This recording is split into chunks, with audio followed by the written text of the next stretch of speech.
Hiya, it's Raquel. I go by Raquel B across the internets, and we're going to be making this image today. Whee! Go technology. What you'll need is a sketchbook, and I'm just using Super Tips from Crayola 20 pack. I found it at my local grocery store.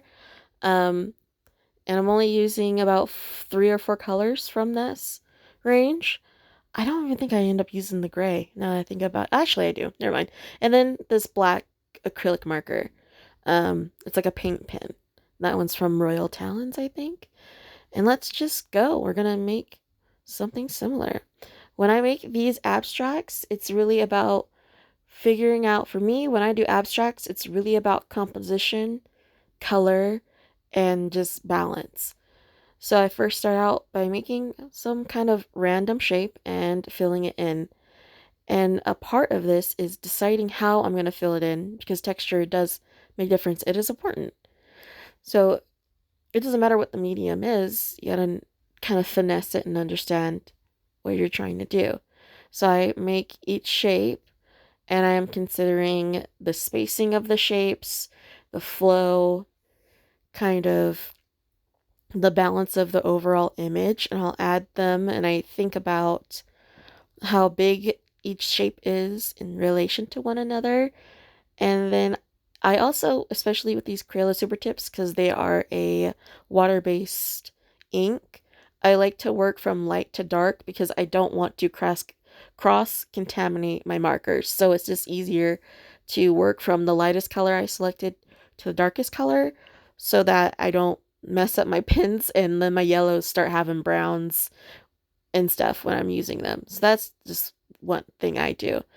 And then just for consistency's sake, I fill in all these shapes in a similar way and a similar texture because there's different ways you can fill in the shape. You could do hatching, a thin, like overlapping lines, or these where it's kind of just like a fill where it does have that striation. You can still see it kind of. And as I'm going, I'm looking for each shape I make. I'm looking at overall color contrast and balance of the photo. So I was like, ooh, need some more smaller shapes, some bigger shapes kind of peppered around. And I was making it a little bit on the side, like the right side heavy. And then we're going in to add the outlines. And these are something I just discovered doing, playing around with the mini abstracts in this sketchbook. It helps with the overall feeling and balance of the picture. So I tend to like making these broken outlines. And you can vary the weights. You can vary how many there are, if they're how close they are to the shapes, um, how how much coverage there is, things like that. This the total time it took me to make this image from start to finish was about 25 minutes. So it's really just an exploration of the medium and kind of doodling. I guess it's in the sense you could call it automatic drawing, but I wouldn't say that because I'm not free flow with it. I'm literally making a mark, thinking about the mark and the next mark I would make and whether or not it looks good. And then here, I just discovered recently is this kind of textured um, juxtaposition in line.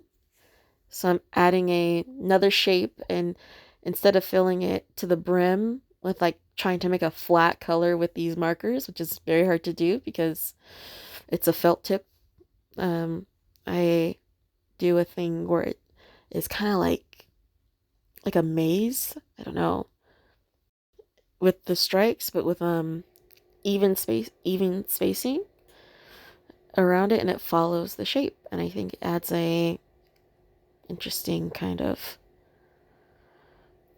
thing. It gives attention to a space. And that's why I like it. It's kind of like a bullseye as it kind of ripples in. And I am trying to have a hold on the marker where it is like flat on the side so that makes the stroke thicker or wider. And I want the wide strokes. That's why I'm not continuing to have a smooth pool because each time I'm trying to make sure I get the proper angle as I go around these curves so it has the same thickness. But I don't always succeed, but that's not the point. It's not trying to be perfect. I'm really just playing around, and I want to say head empty, but it's not. It's more of a like a I'm focused and I'm enjoying this, and there's no specific end.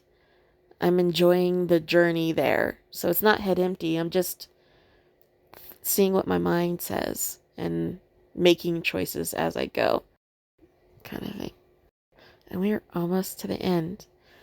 So if you haven't tried just playing around with some Crayola Super Tips and a sketchbook, I highly recommend. To do and make art doesn't have to cost a lot. Make some art. Thank you so much for watching and staying to the end. Like, comment, follow, subscribe, all that. Bye!